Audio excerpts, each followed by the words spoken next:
मोदी और अडानी मिले हुए हैं और जैसे कई लोग कह रहे हैं कि अडानी का पैसा एक्चुअली मोदी साहब का ही पैसा है और यही सवाल राहुल गांधी कर रहे हैं। मजाक उड़ा रहे हैं ना, लोगों का, युवाओं का मजाक उड़ा रहे हैं कि भाई तुम्हें क्या है, तुम पकौड़े तल लो। तो इसलिए इनकी कोई सहानुभूति नहीं है इस सरकार की, मोदी सरकार की, युवाओं से। हर साल 2 करोड़ रोजगार कम कर दिए गए और सब अडानी को ही सारी इंडस्ट्रीज देते चले जा रहे हैं। अब तक पब्लिक सेक्टर से छीन के अडानी को ही देते चले जा रहे हैं, मोनोपोलीज देते चले जा रहे हैं। सुप्रीम कोर्ट के वरिष्ठ वकील प्रशांत भूषण सर इस वक्त मेरे साथ हैं। सर, सबसे पहला सवाल मेरा ये है, भ्रष्टाचार को लेकर आप बहुत मुखर रहते हैं। अडानी का जो मुद्दा है, जिसको लेकर कांग्रेस और सभी विपक्ष एकजुट दिखाई देती है, 20,000 करोड़ के घोटाले को लेकर प्रधानमंत्री से बार बार सवाल पूछा जाता है, लेकिन वो इसके लेकर जवाब नहीं दे रहे हैं। क्या कहेंगे? देखिए, ये तो साफ है कि अडानी को इसी मोदी सरकार ने हर तरह के फ़ायदे पहुंचाए हैं। इतने सारे एयरपोर्ट्स दे दिए, जबकि अलग अलग संस्थानों के अधिकारियों ने ऑब्जेक्ट भी किया, फिर भी सब दे दिए गए। ऐसे एक ऑर्गेनाइजेशन को जिसको एयरपोर्ट चलाने में कोई एक्सपीरियंस नहीं था, इतने सारे दूसरे देशों में कॉन्ट्रैक्ट्स मोदी जी ने उनको दिलवा दिए। कोल माइन है, आज ही एक स्टोरी निकली है कि कोल माइन के ऑक्शन में अडानी और उनकी एक रिलेटेड कंपनी ने बिड किया और वो कॉन्ट्रैक्ट अडानी को दे दिया, जबकि कानून ये कहता है, रूल ये कहता है, जब 2 रिलेटेड कंपनी बिड करती हैं तो वो ऑक्शन रद्द कर दिया, रिजेक्ट हो जाता है। हिंडनबर्ग रिपोर्ट में निकाला कि इतनी सारी शेल कंपनियां हैं, उन कंपनियों ने अडानी के शेयर्स खरीदे हैं, इनसाइडर ट्रेडिंग हुई है, जो 25% फ्री फ्लोट होना चाहिए शेयर्स का मार्केट में, उसका भी उल्लंघन हुआ है, वगैरह वगैरह। लेकिन सरकार ने उनके खिलाफ कोई एक्शन नहीं लिया।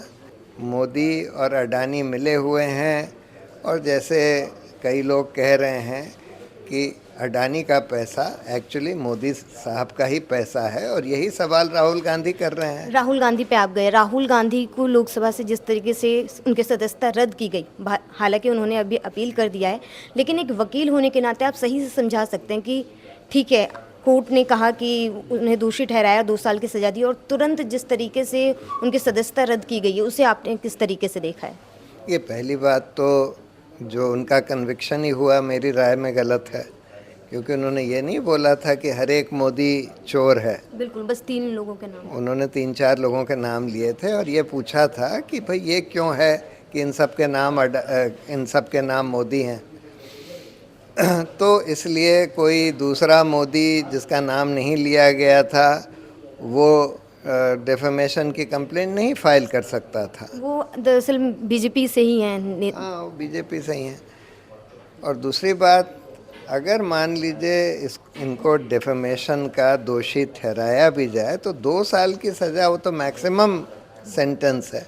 मैक्सिमम सेंटेंस ऐसे बयान के लिए देना, ये तो बिल्कुल गलत बात है। और ये सिर्फ इसीलिए दिया गया क्योंकि अगर 2 साल या उससे ज़्यादा की सज़ा होती है तब आप किसी की सदस्यता रद्द कर सकते हैं, और तुरंत रद्द कर दी गई, तुरंत बोल दिया गया कि घर खाली कर दो। तो ये तो ऐसा लगता है कि एक साजिश के तहत करा गया। आप लोग रोजगार को लेकर, युवाओं को लेकर यहाँ पे एकत्रित हुए कि क्या पता भविष्य में हमें एक बड़ा आंदोलन भी देखने को मिले।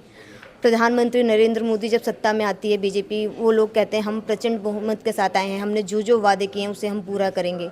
कश्मीर में आर्टिकल 370 को हटाने का उनका, और बाकी बहुत सारी चीज़ें हैं जिस पे वो करते हैं, लेकिन रोजगार को लेकर जो वादे किए गए थे उस पर चुप्पी साध जाते हैं, कुछ नहीं बोलते हैं। नहीं, सिर्फ रोज़गार पर ही नहीं, इतने सारे मुद्दे हैं जिन पर उन्होंने बोला था कि हम किसानों की इनकम डबल कर देंगे। दरअसल आज युवाओं को लेकर आपने बेरोजगारी को लेकर यहाँ बात की, इसलिए मैं ये पूछ रही हूँ कि क्यों चुप क्यों हो रहे हैं वो? चुप इसलिए हो रहे हैं क्योंकि बिल्कुल झूठे वादे थे, बिल्कुल नाकाम हुए। 2 करोड़ रोज़गार हर साल देने का वादा किया था, 2 करोड़ देने के बजाय ले लिए गए। हर साल 2 करोड़ रोज़गार कम कर दिए गए और सब अडानी को ही सारी इंडस्ट्रीज देते चले जा रहे हैं। अब तक पब्लिक सेक्टर से छीन के अडानी को ही देते चले जा रहे हैं, मोनोपोलीज देते चले जा रहे हैं।